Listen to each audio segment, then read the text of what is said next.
All right, welcome again, everybody.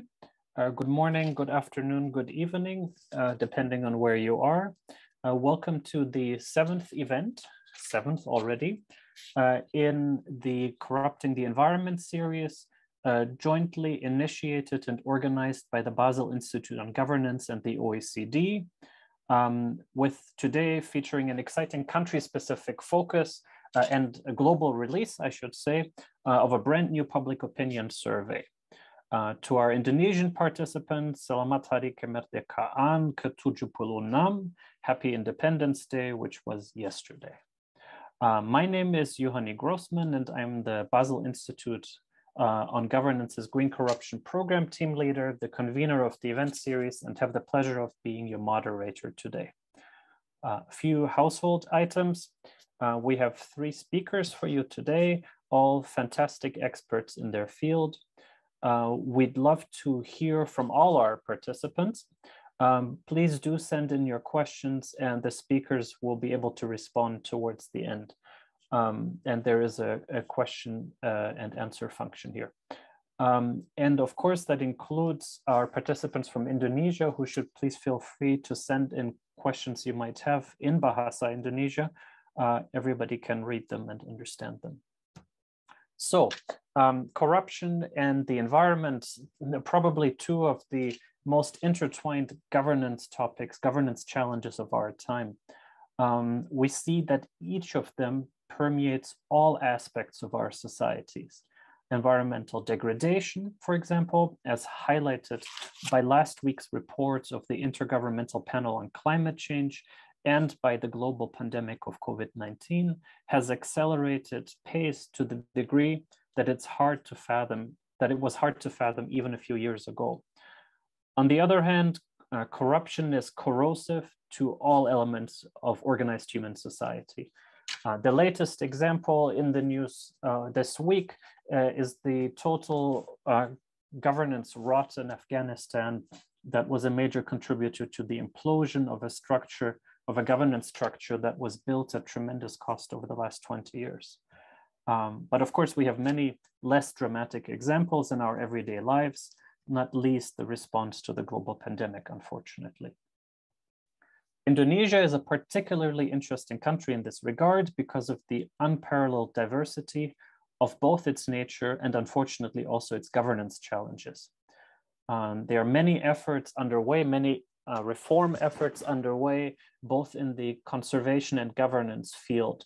And while some of them are donor supported, the vast majority are driven by Indonesian government, civil society, private sector, and academia. And so we're very pleased to have representatives from these sectors here today. Unfortunately, few of these sectors are integrated at this stage, so engagements that look at environmental, or as we call it at the Institute, green corruption, still remain the exceptions. While those of us who are fighting it struggle to integrate these issues, criminals certainly have no challenge with integration. As we can see by high-profile scandals over the last few years related to environmental corruption, involving, for example, the Minister of Fisheries, Edi Prabowo, over lobster larvae export permit bribery, or in fact, the Chairman of Parliament, Speaker of Parliament, Setia Novanto, in relation to mining ownership transfer corruption. Thankfully, we have an excellent group of speakers to illuminate the complexity of the issue from a range of angles. And first up, I have the pleasure of introducing Dr. Burhanuddin Muhtadi, who is the Director of Public Affairs at LSI, a leading polling outfit in Indonesia, hugely influential in making sure government policy is evidence-based, as much as politicians anywhere can be influenced by facts anyway. He holds a PhD from Australian National University and has widely published in international academic journals. I've had the pleasure of working not just with Burhan, but with all 3 speakers during my time in Indonesia, and so I'm greatly looking forward to the discussion. Burhan will present the findings of the survey that LSI conducted together with the Basel Institute in July 2021, so it's hot off the press, on Indonesians' perceptions of environmental corruption. So Burhan, over to you. Could you please share some of the results from the survey with our audience? Thank you. Thank you very much, Johanny, for your kind introduction. Let me share my presentation material.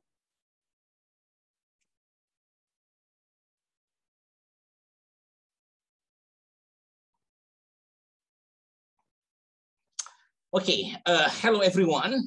My name is Burhanuddin Muhtadi from Indonesian Survey Institute. First of all, I would like to express my deepest thanks to Basel Institute and USAID for the opportunity to speak here. I am so thrilled to present the result of our collaborative research on environmental corruption. Much has been written about the nexus between environmental degradation and corruption. In resource-rich Indonesia, the importance of this issue cannot be undermined. In the forestry sector alone, the government of Indonesia suffered more than $2 billion state loss per year from illegal logging and more than $60 billion from unreported timber between 2003 and 2014. While numerous studies have highlighted the government weaknesses in explaining the prevalence of corruption in the environmental sector in Indonesia, little is known about how Indonesians think about environmental corruption. What do Indonesians think about palm oil plantation? Are foreign companies considered more or less corrupt than Indonesian firms engaged in natural resource extraction? And how compliant a mining firm with environmental regulation? So to gain a better insight into what the Indonesian think about this issue and other relevant corruption and natural resources, the Basel Institute on Governance and Indonesian Survey Institute LSI jointly conducted a national poll supported by USAID during July 2021. A total of 2,580 respondents selected through random sampling method was surveyed. The respondent consists of 1,200 base sample from all provinces throughout Indonesia, which are proportionally distributed, and additional respondent in 4 oversample provinces selected based on the criteria of the level of corruption and the contribution of natural resources. And due to COVID-19 restriction, because of the latest COVID-19 surge, the survey was conducted through phone by trained interviewers. And assuming a simple random sampling method, the base sample size of 1,200 respondents has margin of error about plus minus 2.9% at 95 confidence level. So concern about the environment has emerged as one of the most salient issues during the last few decades in major Western nations. In the US, for instance, compared with a decade ago, more Americans say protecting the environment and dealing with global climate change should be top priorities for the President and Congress, according to Pew Research Center survey in 2020. Nearly 2/3 of US adults say protecting the environment should be a top priority, while about half say the same about dealing with global climate change. This share, as you can see from this slide, have grown considerably since 2011-2012. And indeed, if you look at the right side of the slide, defending the country against terrorism remains a top priority, 74% among the public overall. But as you can see from this slide, the percentage difference between terrorism and environmental issues as top priorities is small. Similarly, the environment is something Europeans care deeply about. 67% European would like European Union to do more on environmental protection, according to Eurobarometer survey in 2015. And of course, if you look at this map, there are significant differences in the way this policy is perceived in different member states. With a few exceptions, there is a trend, there is a pattern of Central and Eastern European countries being less supportive of further intensification of European Union involvement in environmental policies than Western European countries. As you can see from this map, the strongest support comes from Sweden, 83%, and the lowest from Estonia, 45%. And the question is, how about Indonesia? So our recent national survey found that the problem of employment and economic growth are the issues that generate high public concern in Indonesia. While the public level of concern for the environmental degradation and climate change is lower, Indonesian citizens are similarly concerned about these two issues. So our finding suggests that people equally concerned about economic development and environment. So they do understand environmental degradation is an issue, but at the same time, Indonesian adults need job, they need employment, they need economic growth. So the solution have to resolve both issues. So we also found that the majority of the public have a positive attitudes toward the government in balancing economic growth and environmental concern. So they believe that the government can protect the environment. Frankly, this finding is quite surprising because at the time of the survey was conducted last month, trust in the government in general was declining as Indonesian authorities struggling to contain its latest COVID-19 surge.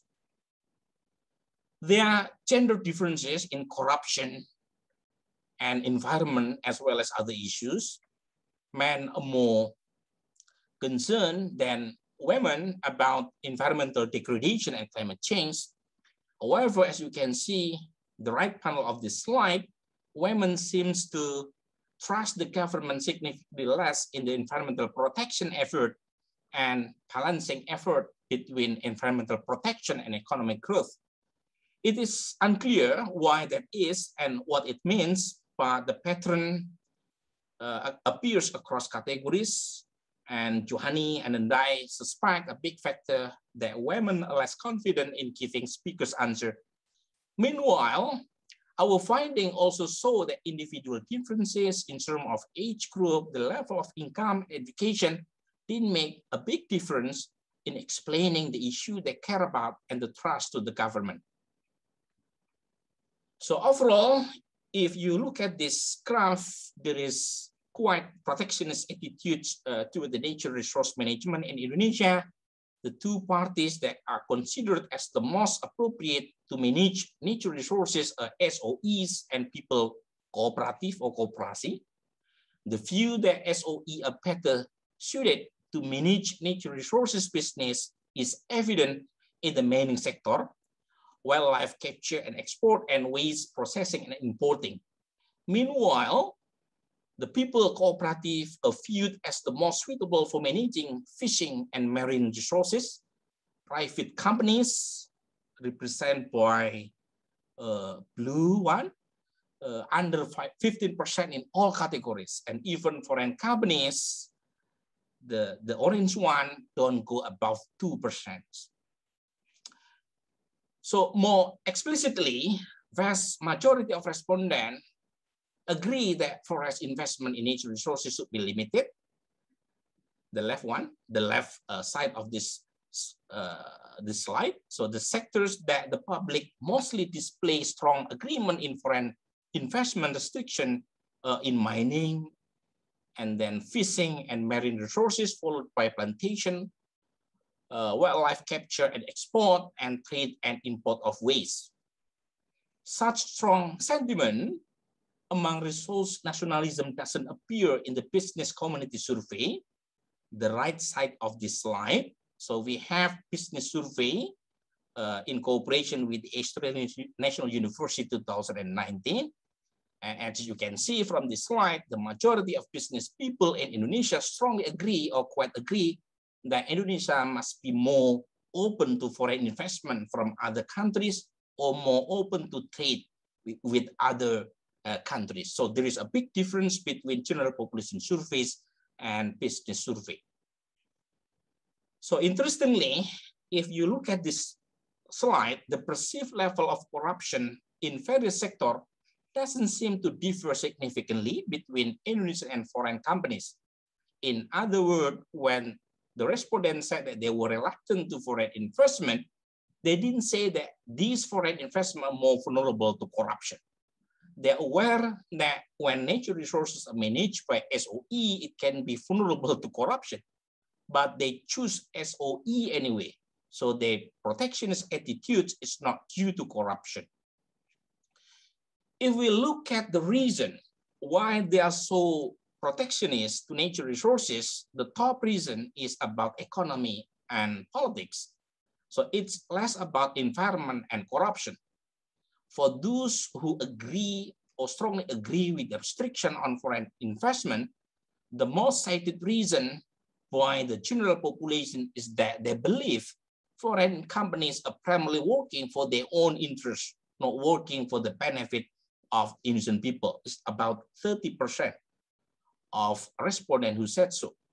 Some also believe that Indonesia can be more independent if it manages its own natural resources, 27%, and Indonesian state revenues will be greater if it manages its own natural resources, 26%. Well, the reason that foreign companies pollute more or more corrupt than local companies are mentioned less, just only 9% and 5% respectively.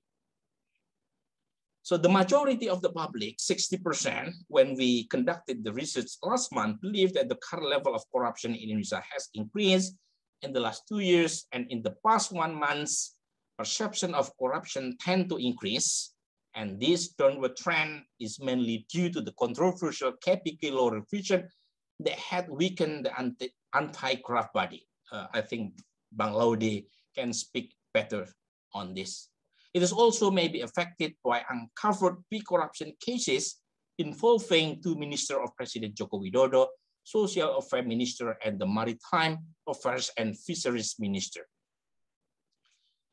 So despite the widespread perception of corruption in various sectors, as I have explained earlier, overall there is a quite positive attitude toward palm oil plantation.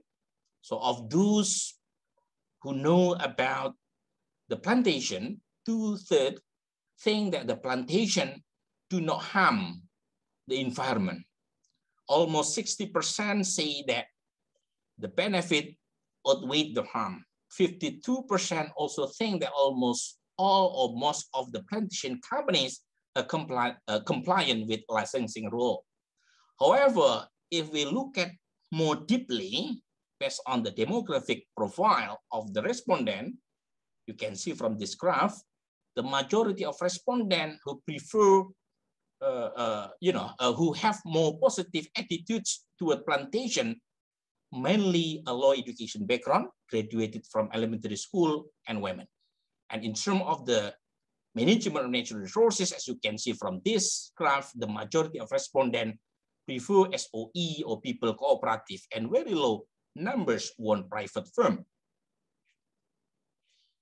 There is a notable difference between how people perceive plantation versus mining in terms of whether it harms the environment. So out of those who have knowledge on mining, only 29% who say that it doesn't harm the environment. Half of those who know about the mining still think mining companies have greater benefit than the damage they cause. So in addition, public was divided over whether the mining companies are compliant with environmental regulation. As you can see from this slide, 42% think that mining companies are compliant, but 48%, almost 50% think that only a small number are compliant, almost none are compliant.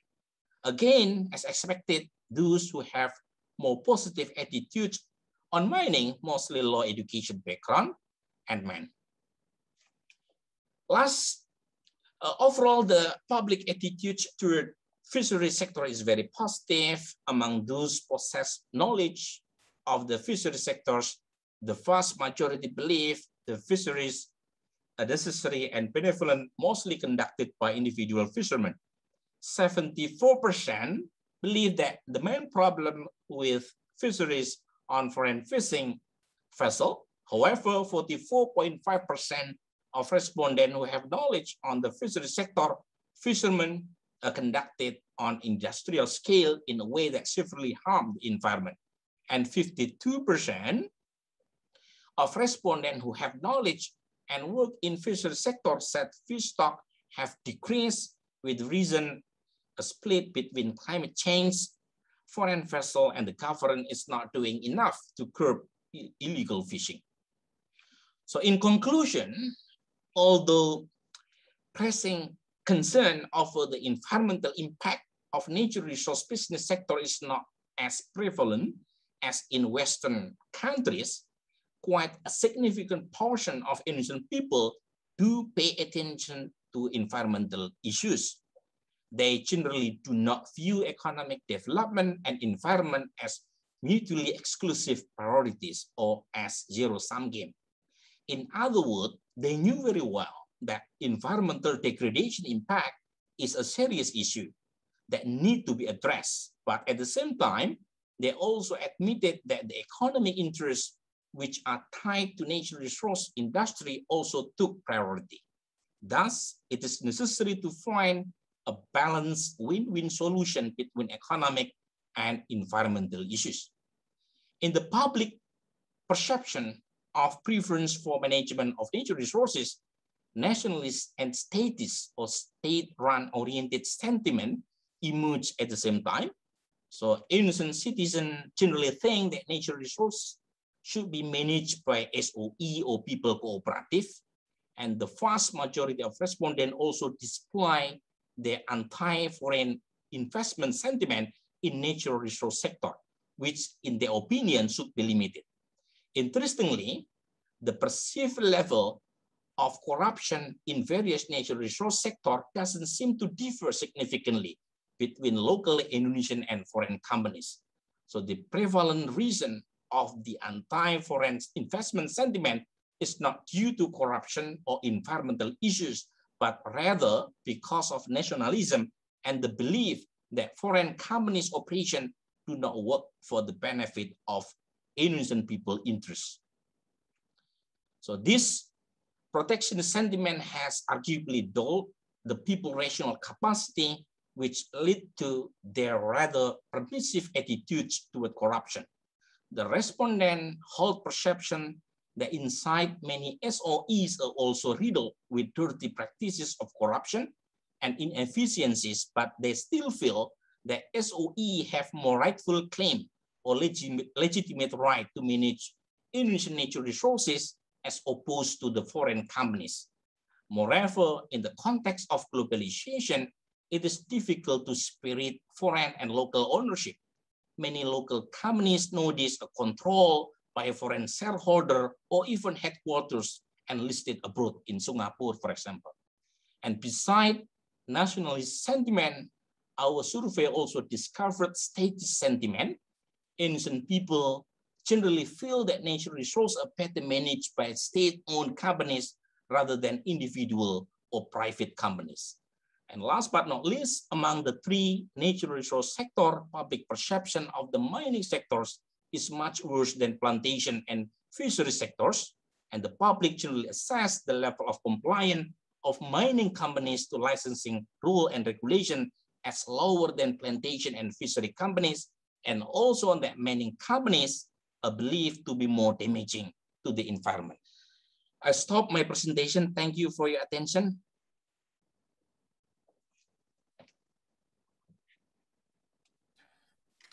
Thank you very much, Burhan. It's really a very insightful survey, and your conclusions, I think, are helpful for us to really gain an insight into this complex issue. For me, I mean, still, I've read the findings many times. I've seen the report, and still, from a Western perspective, now that I live in Europe, where environmental concerns, including environmental concerns in Indonesia, are a big debate, including during a recent referendum on a free trade agreement that we had here with Indonesia, I am reminded how sometimes in the West we look at environmental concerns, environmental conservation in other countries, for example, in Indonesia, from a somewhat ignorant perspective, where we want other countries to conserve their environment and take the economic hit that comes along with that, but we don't necessarily consider the same in our environment, in our countries. So it's really insightful, I think, that close connection between economic growth, between jobs, and between environmental conservation, that these are not seen as mutually exclusive in Indonesian citizens' attitudes. And of course, the dislike of the private sector and love of state-owned enterprises, I think for all of us in the anti-corruption field, that's somewhat disheartening, but nonetheless very important for us, I think, to understand these sentiments better as we design interventions, as we design programs to try and address these challenges. All right,